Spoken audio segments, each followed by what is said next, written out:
এশায়ার খসড়া তালিকায় যাদের নাম আসেনি তারা কিন্তু আপনারা অনেকে বিচলিত হয়ে পড়েছেন এবং চারিদিকে ছুটোছুটি করছেন। অনেকে রাত্রে ঘুম যাচ্ছেন না, অনেকে চিন্তাগ্রস্ত হয়ে পড়েছেন, অনেকে অসুস্থ হয়ে পড়েছেন, অনেকে আত্মহত্যা করার চেষ্টাও করছেন। এরকম খবরও আমাদের কাছে আছে। শুনুন, আপনাদেরকে জানিয়ে রাখি, আপনারা যারা চিন্তাগ্রস্ত হয়ে পড়েছেন, যারা মানসিকভাবে অসুস্থ হয়ে পড়েছেন, তাদের উদ্দেশ্যে আমি বলি যে আপনাদের কোনো চিন্তা নেই। কারণটা হলো যে খসড়া তালিকায় নাম বাদ যাওয়ার অনেকগুলো কারণ থাকতে পারে। প্রথম কারণ হচ্ছে যে 2002 সালের ভোটার লিস্টে যদি আপনার নাম না থাকে, আপনার বাবা মায়ের নাম না থাকে, তাহলে কিন্তু সেই ক্ষেত্রে কিন্তু আপনার কিন্তু খসড়া তালিকায় নামটা ওঠেনি। বা কোনো কোনো ক্ষেত্রে দেখা যাচ্ছে যে 2002 সালের যে ভোটার লিস্ট, সেই ভোটার লিস্টে কারো ডাকনাম আছে, কারো অরিজিনাল নাম আছে, কারো বাবার নামের ডাকনাম আছে, কারো মায়ের নামে ডাকনাম আছে। এরকম কিন্তু যে নামের যে মিসম্যাচ গুলো হয়ে আছে, সেক্ষেত্রেও কিন্তু এই ঘটনাগুলো ঘটে যেতে পারে। বা কারো কারো ক্ষেত্রে দেখা গেছে যে সবই ঠিক আছে, তা সত্ত্বেও কিন্তু খসড়া তালিকায় ভোটার লিস্টে নাম আসেনি। আপনাদেরকে জানিয়ে রাখি যে আপনার যে কোনো কারণেই হোক, যদি নাম খসড়া তালিকায় নাও আসে, তা সত্ত্বেও কিন্তু আপনার চিন্তা করার কোনো কারণ নেই। কারণটা হলো যে ভারতীয় নির্বাচন কমিশনকে প্রথম কথাই হলো যে এই অধিকার দেওয়া হয়নি যে তারা আপনাকে ভারতীয় নাগরিক নয় কি না নয়, এই ডিটারমিনেশন, এই নিশ্চিতকরণ কিন্তু তারা কিন্তু করতে পারবে না। এই অধিকার কিন্তু দেওয়া হয়নি। এবং দ্বিতীয়ত আপনাদেরকে বলে রাখি যে ভারতীয় সংবিধানের আর্টিকেল 5-এ স্পষ্ট ভাষায় লিখে দেওয়া আছে যে ভারতের মাটিতে যে সমস্ত মানুষ জন্মগ্রহণ করেছে তারা কিন্তু জন্মসূত্রে কিন্তু ভারতীয় নাগরিক। এই কথাটা কিন্তু ভারতীয় সংবিধানের আর্টিকেল 5-এ স্পষ্ট ভাষায় লেখা আছে। এবং পরবর্তীকালে সিটিজেনশিপ অ্যাক্ট 1955 কিন্তু পাশ হয়। এবং সিটিজেনশিপ অ্যাক্ট 1955 সালে যে আইন, সেই আইনে কিন্তু 4টে ক্যাটাগরির কথা বলা আছে যে কারা কারা ভারতীয় নাগরিক। ভালো করে মন দিয়ে শুনুন, 4টি ক্যাটাগরি দেওয়া আছে। 4টি ক্যাটাগরির মধ্যে প্রথম ক্যাটাগরিতে বলা আছে জন্মসূত্রে নাগরিক। এই কথার মানে কি?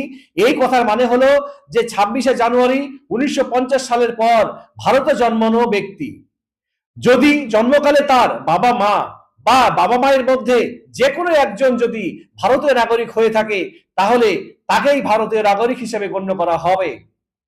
2 নম্বরে বলা আছে কি বংশ পরিচয়, অর্থাৎ সিটিজেনশিপ বাই ডিসেন্ট। যদি কোনো ব্যক্তির জন্ম ভারতে না হয় কিন্তু তার বাবা মা ভারতীয় নাগরিক হয়, তাহলে সেই ক্ষেত্রে ভারতের বাহিরে জন্মানো শিশুটিকে কিন্তু ভারতীয় নাগরিক হিসেবে চিহ্নিত করা হবে। আর 3 নম্বরে কি বলা আছে? 3 নম্বরে বলা আছে বাই রেজিস্ট্রেশন, অর্থাৎ ভারতীয় বংশোদ্ভূত ব্যক্তি যারা ভারতের নির্দিষ্ট সময় ধরে, অর্থাৎ দীর্ঘ 5 বছর যাবত ভারতে বসবাস করে আসছেন, তারাও কিন্তু ভারতীয় নাগরিক।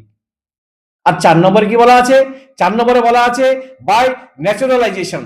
বাই ন্যাচারালাইজেশন কথার মানেটা হলো যে দীর্ঘকাল ধরে, নির্দিষ্ট সময়কাল ধরে ভারতবর্ষে যে সমস্ত বংশোদ্ভূত বা যে সমস্ত মানুষ বা যে সমস্ত জনগোষ্ঠী বসবাস করে আসছে বংশ পরম্পরায়, তারাও কিন্তু ভারতীয় নাগরিক। সুতরাং আপনাদেরকে জানিয়ে রাখি যে আপনারা যদি আপনাদের নাম যদি এই এসআইআর এ যে খসড়া তালিকা বেরিয়েছে, সেই খসড়া তালিকায় যদি আপনাদের নাম নাও আসে, তাহলে আপনারা শান্তভাবে ধীর মস্তিষ্কে যেখানে আপনাদেরকে হিয়ারিং দেওয়া হয়েছে, সেই হিয়ারিং অফিসারের কাছে গিয়ে আপনারা হিয়ারিং করুন। আমার দৃঢ় বিশ্বাস যে আপনাদের নাম কিন্তু, সকলের নাম কিন্তু উঠে যাবে, আপনারা কেউ বাদ যাবেন না। আর আরো একটা কথা জানিয়ে রাখি, যেটা আমি প্রথমেই বললাম এই ভিডিওতে, যে ভারতের নির্বাচন কমিশনকে এই অধিকার দেওয়া হয়নি যে কে ভারতীয় নাগরিক, কে ভারতীয় নাগরিক নয়, এই বিচার কিন্তু নির্বাচন কমিশন কিন্তু করতে পারে না। তাহলে কে করতে পারে? এই বিচারটা করতে পারে ভারতের যে অধীন যে একটা দপ্তর আছে স্বরাষ্ট্র মন্ত্রক, সেই স্বরাষ্ট্র মন্ত্রক কিন্তু এই বিচারটা করতে পারে। কিন্তু আপনাদের পাশাপাশি জানিয়ে রাখি, স্বরাষ্ট্র মন্ত্রক কি বিচার করতে পারে? না, স্বরাষ্ট্র মন্ত্রক বিচার করতে পারে না। স্বরাষ্ট্র মন্ত্রক একটা তালিকা তৈরি করতে পারে। তাহলে তাহলে এই রায় কে দেবে? সেটা হলো যে আপনার ফরেনার্স ট্রাইব্যুনাল বলে একটা কোর্ট আছে। ফরেনার্স ট্রাইব্যুনাল বলে একটা কোর্ট আছে। সেই ফরেনার্স ট্রাইব্যুনাল কিন্তু আপনি ভারতীয় কিংবা বিদেশি, এই চিহ্নিতকরণ কিন্তু তারাই কিন্তু করতে পারে।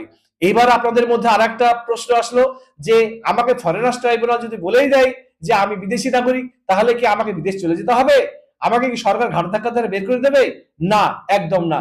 এখানেই শেষ নয়, আপনাদেরকে আরো একটা জিনিস জানিয়ে রাখি যে ফরেনার্স ট্রাইব্যুনাল শেষ কথা বলবে না। কারণটা হচ্ছে যে অসমের ক্ষেত্রে যেটা হয়েছিল, যে অসমে রিসেন্ট যে আপনার এনআরসিটা হয়েছে, সেইখানে ফরেনার্স ট্রাইব্যুনাল কিন্তু অনেককেই বলেছিল যে তুমি বিদেশি নাগরিক, এবং সেই সমস্ত ব্যক্তিরা দেখা গেল যে হাইকোর্টে মামলা ফাইল করেছিল। হাইকোর্টে কিন্তু বেশিরভাগ লোকই কিন্তু হাইকোর্ট বলে দিয়েছে যে ফরেনার্স ট্রাইব্যুনাল তাদেরকে যে ম্যানারে যে নিয়মে বিদেশি নাগরিক বলেছে এটা ঠিক বলেনি। এবং আরো পাশাপাশি আপনাদের জানিয়ে রাখি যে আরো কিছু ব্যক্তিকে হাইকোর্ট বলেছিল যে হ্যাঁ এরা বিদেশি নাগরিক। ফরেনার্স ট্রাইব্যুনাল যে রায়টা দিয়েছে সেই রায়টা সঠিক দিয়েছে।